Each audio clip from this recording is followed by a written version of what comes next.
Welcome to the Warp. I'm Jack Rita. In this video, I'm going to be talking about one of the variants from Cosmic Odyssey, which is the 7th expansion for Cosmic Encounter. It's a campaign expansion that I designed, and that variant is the Array Objectives.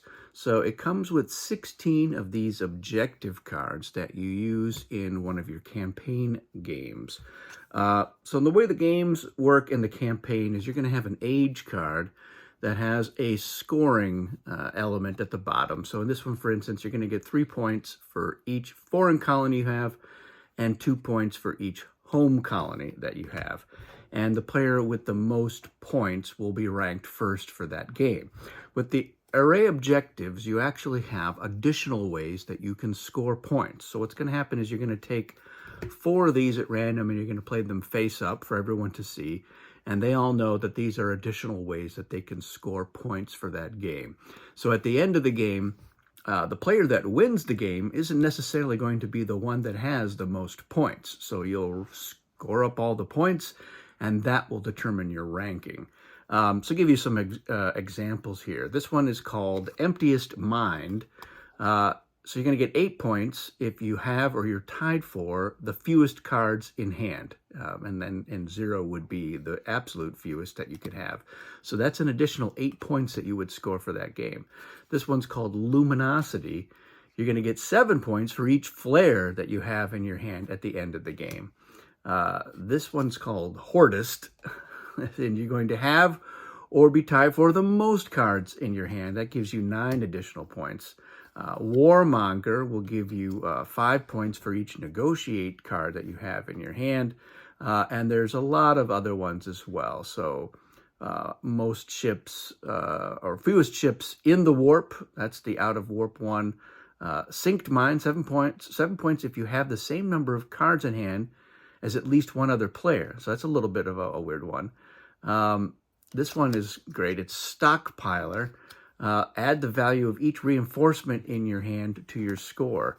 And then Self-Disciplined. This one is kind of interesting as well.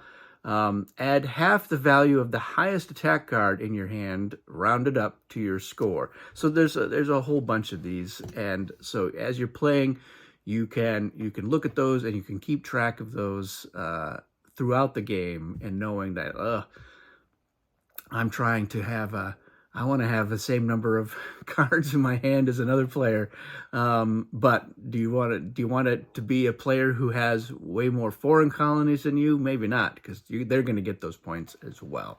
So it's just an interesting twist on the game, and that's how the array objectives work.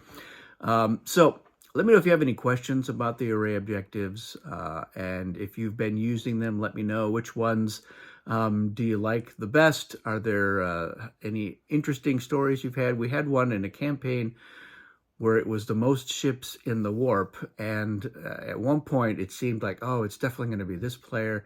And I was like, I was like, oh, there's no way I'm gonna do well in this game. But then by the last couple of encounters, I eked it out. I lost a lot of ships, and I ended up swooping into first place because of just how I had so many of my ships in the warp, but I still managed to hold on to enough colonies and the other things that were being scored. Each age card is going to have, different scoring criteria and different point values associated with them. So it is an interesting way. It changes up the dynamics of the game, because if you're trying to get a lot more of your ships into the warp, you maybe play a lot more recklessly, or maybe you join an alliance on a side you don't think is going to win, but maybe it does win. So it really has an interesting effect, I think, on the game. So that's it for this one. Let me know your thoughts in the comments. Thanks for watching. We'll see you again soon.